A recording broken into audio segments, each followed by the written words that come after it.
ভাইফোঁটার আগের দিন পৌঁছে যাই একটা গিফট কিনতে দিদির জন্য।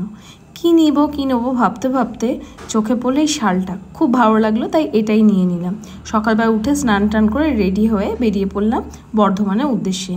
এবছরে ভাইফোঁটাটা হচ্ছে একই জায়গায়, মানে আমি আমার ভাইকেও ফোঁটা দেবো দিদির বাড়িতে, আর দিদির বাড়িতে আমরা যেহেতু যাচ্ছি সেখানে দিদি অবভিয়াসলি সুইপ থেকে ওখানেই ফোঁটাটা দেবে। সঙ্গে আমাদের বাচ্চারা তো রয়েইছে, ইউভির 2 দিদি বোন সবাই মিলে আমরা এক জায়গাতেই এবছর ফোঁটাটা আমরা করেছি।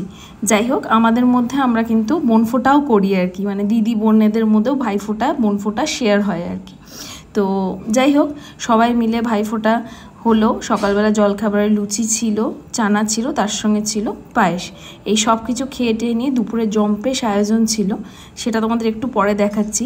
মেন কথা হলো যে সবাই মিলে খুব আনন্দ করেছি, যেহেতু সবাই একসাথে এক জায়গাতে ছিলাম।